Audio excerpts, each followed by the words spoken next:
आप लोगों को एक चीज़ दिखाती हूँ, नेचर की पावर। देखिए मेरे साथ, ये देखो, ये हमारी छत पे ये पानी का टैंक है, ये सीमेंट है और इसके बीच में ये पौधा है। ये देखो साहब, देखो।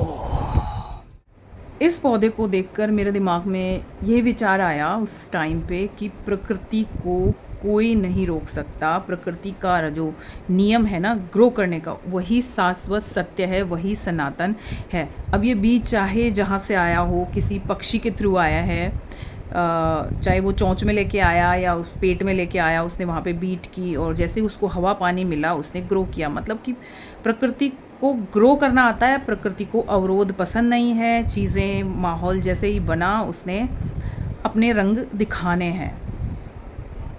अभी जो उत्तराखंड में जो ये धाराले गांव में जो नदी के मुहाने पर गांव बसाया गया, पहाड़ों में लोगों ने नदी के जस्ट मुंह के ऊपर, जहाँ पे वो भागीरथी, शायद भागीरथी नदी में मिलता है वो नदी का हिस्सा, और वहाँ पे लोगों ने अपना एक छोटा सा गांव बसा लिया। ये भी नहीं देखा कि नदी में अगर कभी ज़्यादा पानी आया तो सब तहस नहस हो जाएगा, तबाह हो जाएगा। लेकिन लोगों ने लालच में आके या जो भी चीज़ करके जानबूझ के आत्महत्या करने वाली बात हो गई।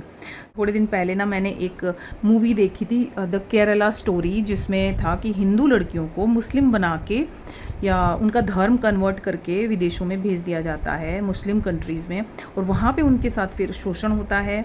और ये पिक्चर सबको देखनी चाहिए। सबसे पहले मैं बोलती हूँ कि द केरला स्टोरी है, और ये पिक्चर सबको, लड़कियों को जो भी 15-16 साल की हैं, इससे ऊपर की हैं, उनको सबको देखना चाहिए कि किस तरह से मुस्लिम लड़के झूठा नाटक करके हिंदू लड़कियों को फंसाते हैं और फिर उनका धर्म कन्वर्ट करते हैं, उनसे शादी करते हैं और फिर उनको बेच देते हैं मुस्लिम कंट्रीज़ में। और वहाँ पे जो उनके साथ होता है वो अगर आप इस मूवी में देख लोगे तो आपकी रूह कांप जाएगी।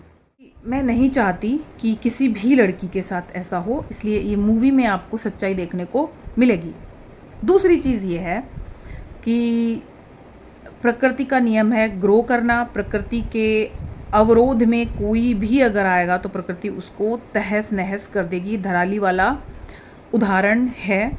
और ग्रो करना, इसका मैंने ये बताया, ये पौधा, तो उसी के उपलक्ष्य में मैं ये बताना चाहूँगी कि जो, लेकिन सनातन सत्य जो है, जो हमेशा रहता है, वो इसी तरह से काम करता है। अगर मुस्लिम लोग ये समझते हैं कि हम ऐसे लड़कियों को मुस्लिम बना देंगे तो हमारा धर्म पूरे दुनिया पे राज करेगा, तो ये सच नहीं है।